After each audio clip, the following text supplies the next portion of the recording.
call the meeting to order and start with roll call. Morgan Brown. Here. Talking.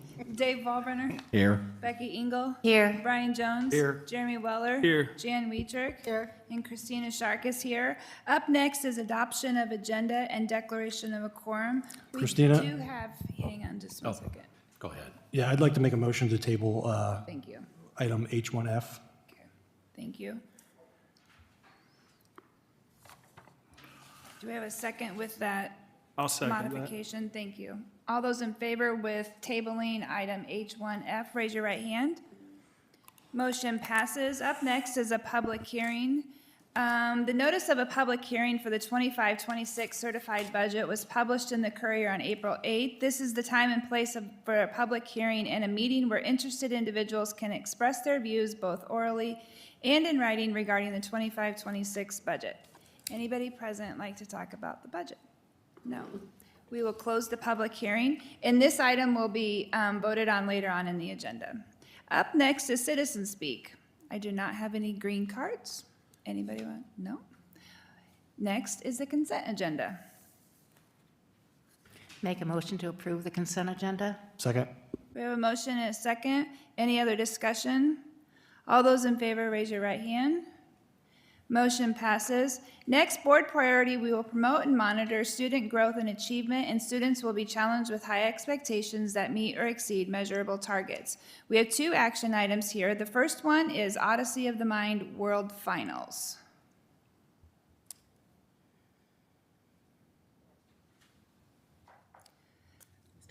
I don't know. Okay, no presentation on that, but there is a lot of information there in your board packet. Any questions about that that's in there? I'd make a motion that we approve the travel and as presented, Odyssey of the World. Second. Okay, we have a motion and a second. Any other questions? All those in favor, raise your right hand. Motion passes. Next is the HSFS3 waiver with Brad. Good evening. I also have Aaron Ruff and Marcy Dunlap here in case the board has any questions. I believe you were provided a summary of what that high school waiver, which we currently have, allows Gateway High School to operate and offer, competency-based high school system. So I think the request to the board is just to approve a new 3-year waiver, which we currently have to allow Gateway High School to operate as it currently does. And we would entertain any questions you have about that waiver. If there's no questions, I'll make a motion to approve. Second. We have a motion and a second. Any other discussion? All those in favor, raise your right hand. Motion passes. Thank you. Gateway's going great. Brad, if you want to just stay up there for the next one. Okay, next, board priority to be the best. We will create a positive learning and working culture for stakeholders and embrace community partners through communication and transparency. We have two action items here. The first one is the associate group bargaining settlement. Yeah, we have two that we've come to a settlement with, and Brad's just going to give a quick overview and then open it up for any questions the board might have. Yep, so you have, again, a summary of the associate group, which is a bargained at 2.24% increase, which was about 38 cents for the associate group, and I would entertain any questions you have about that settlement.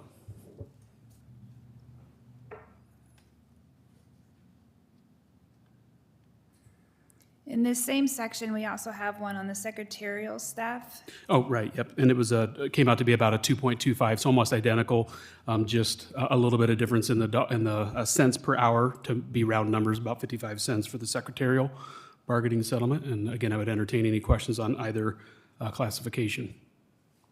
If there's no questions, I'll make a motion to approve items A and B. Second. We have a motion and a second. Is there any other questions for Brad? Otherwise, all those in favor, raise your right hand. Motion passes.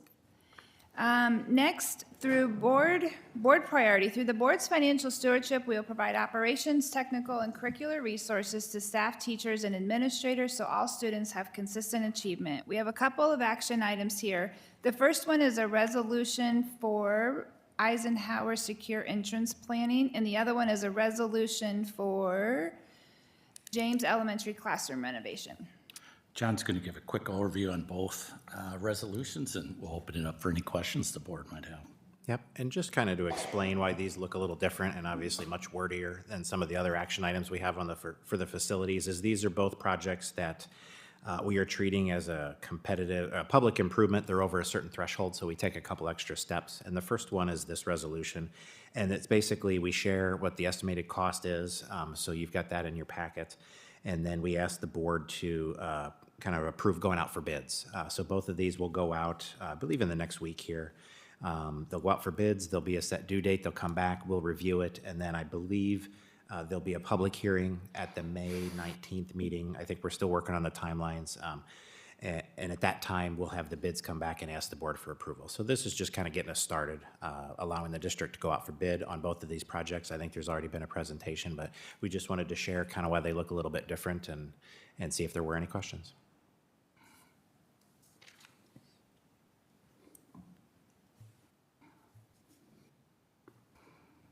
If there's no questions for John, we'll be looking for a motion to approve A and B together. Motion to approve items A and B. Second. We have a motion and a second. Any other discussion? All those in favor, raise your right hand. Motion passes. Thank you. Now we have items, thank you, John. C and D, both for OHS items. The first one is the OHS exterior door replacement, and the other one is the OHS science furniture with Landon and Don. Go ahead. So the district requested, put on RFQ for exterior doors. We're trying to kind of finalize some of the security findings that we had last year about doors that didn't latch properly, have had issues for years. So this will address that. We will now, with this quote, have replaced every exterior door at Ottumwa High School. This request for quotes was issued, you'll see, quite a while ago, March 4th. We only received one bid initially. We received some feedback from local vendors that our proposed install timeline was a little tight for them. So we reopened the bids and then received 3 bids, and in this case, local contractor, Ottumwa Glass. So recommending the approval of that, $93,385. All the doors the same? For the most part, some of them do have some glass in them. Others are just egress or exit-only doors. So, That'd be the same way to get in all of them, I guess, is what I'm asking. Yeah, Okay, yeah. Yep, okay, thank you. I think the other positive of the doors too, obviously, we think this is a great help with security, but we also will get them installed this summer. So they're turning around pretty quickly too. Motion to approve. Second. Okay, we have a motion to approve both the exterior door replacement and the science furniture. Is that correct, Morgan, or are you just doing the first one? I was just doing the first one. Okay. Any other discussion about the OHS exterior doors? All those in favor, raise your right hand. Okay, motion passes. And then now OHS science furniture. Okay, the OHS science room furniture, that's part of this last phase of construction, only, the furniture's separate. So that would be the 2 classrooms that we're doing right now in this phase of the project that we still need to get furniture for. We got sent bids out. We got 2 back from Piggott and School Specialty, with School Specialty coming in at $15,410. So I'd ask the board to approve the bid from School Specialty for $15,410. Motion to approve? Second. We have a motion and a second. Any other discussion? All those in favor, raise your right hand. Motion passes. Then next, we have 6 items here that all fall under the 4th Street entrance to Schaefer project. So I'll just share the financial part, and then Don was going to go through the presentation here. I just wanted to point out the original attachment we had on the board agenda was a little lower than the actual total cost of everything. It's because we had a late bid come in, some late numbers on the metal arch, so we updated that. The board packet now has the right total, and the total for the project overall is just a little under $199,000. And that is made up of all the different pieces that you'll see underneath. So that 1 through 6 are some of the individual bids we've received for different aspects of that project. The presentation has a couple more, like the sidewalk and pad for ticket booth, that's $3,000, and some rock. Those are some estimates, as well as the contingency. So the presentation has some additional numbers that represent what our expected total cost for the project is. And tonight, the board's approving those 6 contracts underneath it. So with that, I'll have Don go through and talk about that presentation. So we've got a short presentation. I know we've talked about this several times, but as you know, we bought that house and tore it down, widened our 4th Street Schaefer Field entrance by twice. It's now 80 foot, and what that's going to do for us is update that area, upgrade that area a little bit, and we've got a rendering here of what it's going to look like. It's going to allow us to put 32 parking spots in there. We're going to take the ticket booth and move it down closer towards the stadium, as you can see that, and that's going to allow us, when people park up in our practice field, instead of coming all the way back down towards 4th Street to get to the ticket booth, now they can walk down these steps right to the ticket booth. And then this is what rendering that we have for the front entrance. That'll be illuminated, 80 foot wide. We're looking at putting that at about 25 feet inside the off the street. This is what it'll look like at night. And this is our ticket booth we'd have down closer to the field. Now we'll have a gate, or we'll have a fence around that sidewalk area with a gate back towards that main walkway to keep everybody out. And this is what we have for a total package that we'd be asking the board to approve tonight.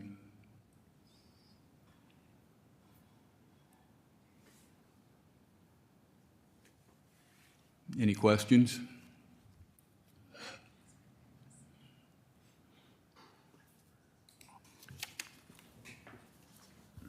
Does anybody have any questions for Don? If not, we'll take a motion to approve item E 1 through 6. Make a motion to approve E 1 through 6 for the 4th Street Schaefer entrance. Second. We have a motion and a second. Is there any other discussion? All those in favor, raise your right hand. Motion passes. Item H1F is on hold. Next is item G, the 25-26 certified budget. So this is, there's been no changes since the last meeting. We had a public hearing at that one, and then the state requires we have 2. So this is our second public hearing. We held that at the beginning of this. I haven't received any additional follow-up, other than some positive notes we saw about holding the tax rate steady. So we're happy to be able to do that. So we're asking the board to certify the 25-26 budget.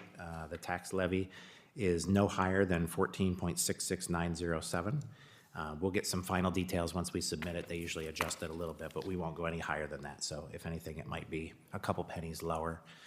I can answer any questions, and then if there are none, we'd be looking, they ask us to do a roll call vote for the budget, so.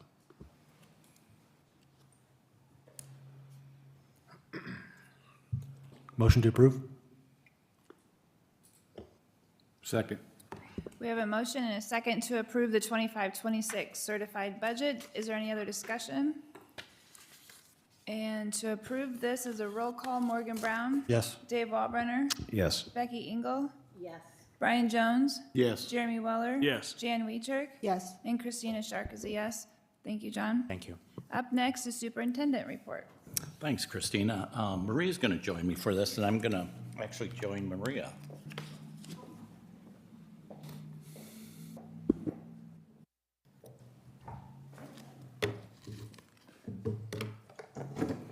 Thanks. Well, this evening, Maria and I are going to share out some graduation and dropout information, and we're really excited about this information. It's been on something we've been working towards over the last several years, so I'm going to kind of turn it over to Maria and for her part. Thank you, Mr. McGrory. I'm really excited that we get to end the board meeting with our graduation rates. And as you guys know, we track our graduation rates, but the state certifies those numbers. And so we're able to present those to you now. We'll just real quick on the updates, how we got here, and then obviously open it up for questions and answers.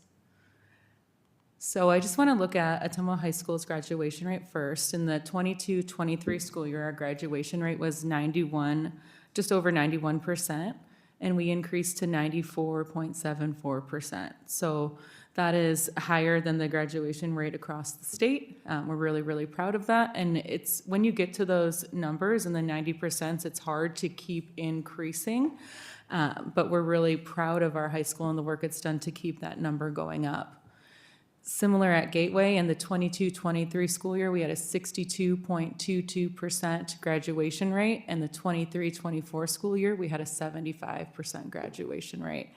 And so we know that, I mean, Gateway's been around in different forms for a while, but building that campus and providing that space for our students where they have that safe, supportive, more personalized learning environment is really one of the contributors to that giant jump that you see there.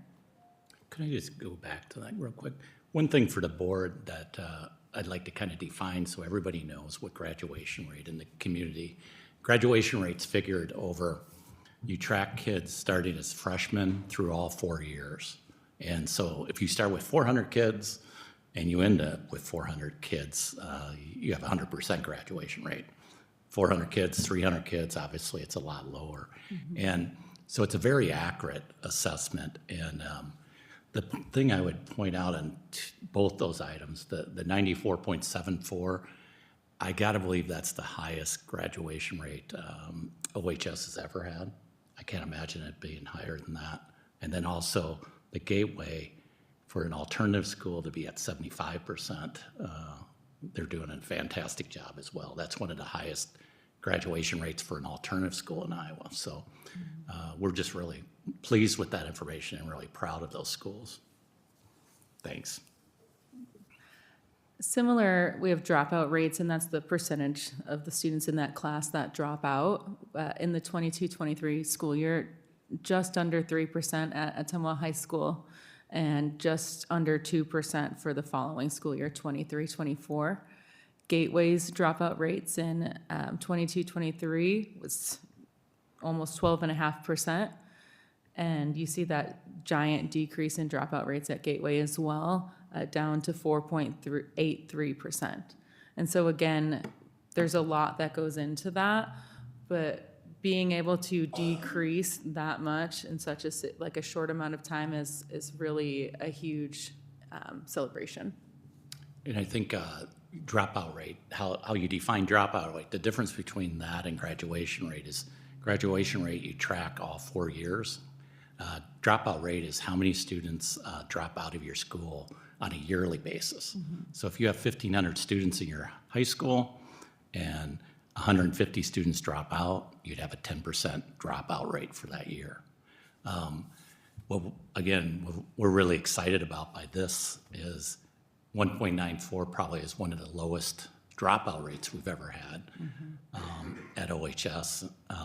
And also, the magnitude of that is from the difference between 3%, almost 3%, and 1.94 is probably 30 or 40 kids that didn't drop out, and that's huge. Yeah, that actually, you can see that here when you look at the number of dropouts. So we pulled data from 2020 school year through now, and you look at that enrollment number and how it's increased, but the dropout number has decreased just even in the quantity of students. And so it shows you then where that calculation is, but it's just really exciting to see both the number of dropouts go down as our enrollment goes up, and then that percent also decrease. And there's just several things that have led to this. So I actually asked Principal Bramshiver and Ruff to share what are the top 2 or 3 things that you feel are the reasons that you have this data, that we're seeing the increase in graduation rates, but also the decrease in the dropout rates. Because when you think of the graduation rates, like Mr. McGrory mentioned, we're talking about like a cohort of kids, but then the dropout rates are the entire school at any given time. And so we had to look at both this group of kids that we had last year as well as what are we doing across the system. And really think back to the Be the Best plan that Mr. McGrory presented several years ago and how that's come out to play in our systems. And that systemic approach is something that both principals mentioned has been a big part of the reason that they're seeing success. And really the ability to create that safe, supportive culture with their classrooms, smaller learning environments. You know, we cap our class sizes at all of our buildings. We're able to create that personalized learning experience, which and then turns to students feeling safe and supported. We provided so many more resources in terms of teaching staff, both ELL, special education, reading intervention, mental health support. I think about the therapy classrooms, the brain health room. We have the Zen room at Gateway. And all of those things then contribute to decreasing absenteeism. Both buildings' absenteeism is down this school year. And ultimately, when kids come to school, we connect with them. And so we have those stronger relationships with kids. And so it's fun to hear the principals talk about these kinds of things that sum up the results of years of work that the district has done to redesign our district, create buildings where we have, you know, we've opened Farney, we have Liberty and Evans, smaller cohorts and groups of kids in a building, which then the ramifications are all of these things, and then ultimately graduation rates. You want to add to that? I think the only thing I would add is we will put out with this information, a press release tomorrow. Will go out and I'll send that to the board so you have a copy of that as well. We'll open it up for, did you have anything else, Mark? We'll open it up for questions. So Mike or Maria, so our graduation rates is over the 4 years. So if we have a kid move out junior year, that counts against our graduation rate, correct? Yeah, and tell me if I'm going to give you too much history on this, is that graduation rates, people forget that graduation rates really didn't exist that, you know, until probably the late mid-90s. And so when you, to your question, Jeremy, when a kid moves to another school, if they go and enroll in that school, then it doesn't count against your graduation rate. That every student has an ID, state ID, and it follows them. But if that student doesn't enroll in school, it counts against your dropout rate because they didn't enroll in school.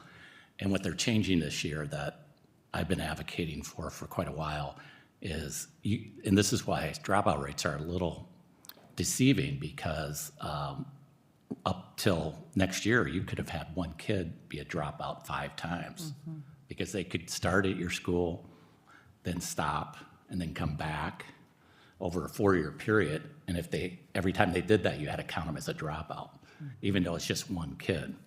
So yeah, they really do a nice job of tracking kids at the state level. But not the problem, but the issue with that is it takes you almost a year for the state to actually confirm what your graduation rate is. So that's why we're just getting this information for last year, a few weeks ago. Yeah, I was going to say that is, you think of certified enrollment is October, and then the state has to track all of the students with the IDs, and eventually then it translates into those percentages. But it's almost a year-old data at this point. Any other questions? Thank you. Thanks, Maria. I think I'm just going to stay here for the rest of my. The next thing I have for the board is the schedule for the directors' school board meetings. I'm not really seeking action on it. I'm more wanting to get feedback, and I'll give a quick overview of the calendar. It's pretty similar to this year. Not a lot of changes, same amount of meetings. So there aren't any significant changes to the calendar. You can see here that Good Friday's a lot earlier in April than it was this year. But really not many changes, but I wanted to see if the board had anything they would like to change about the calendar.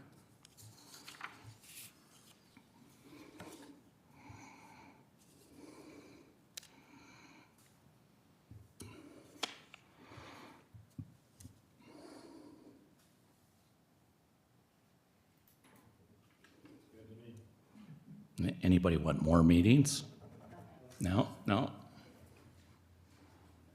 If you do, feel free to email me that. I'll probably finalize this probably in about a week or so. Next thing I have for the board is just to review homecoming this upcoming school year. You have that in front of you as well. There's some pretty significant changes to homecoming this year that I think are exciting, actually.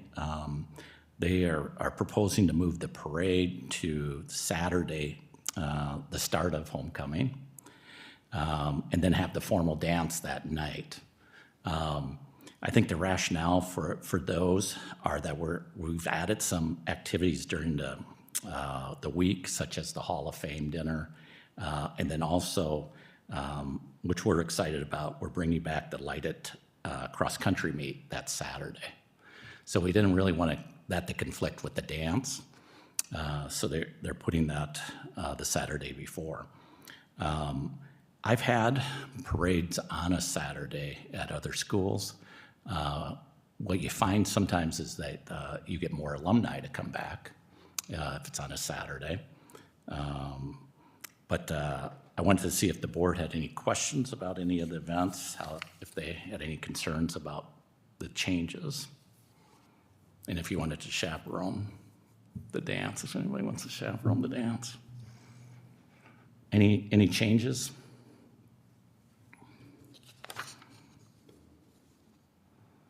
Okay.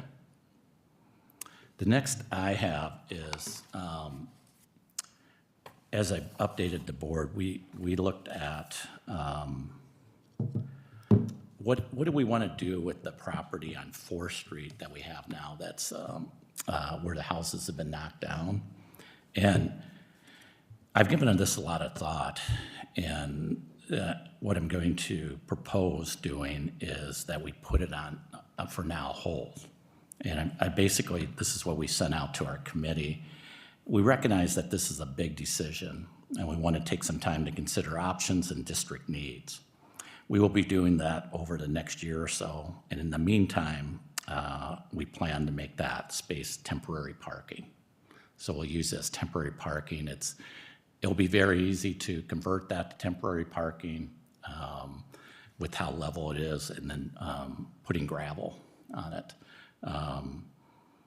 My hope then is I won't get any parking questions if we do that, but I wanted to see if the board had any questions about that. I think we just need to spend more time. What is the best use of that? And I don't have anything, which is a good thing. I don't have anything like this the high school needs this in order to, they're missing this piece that is so important that we need to have it. So any questions about that or thoughts? Okay.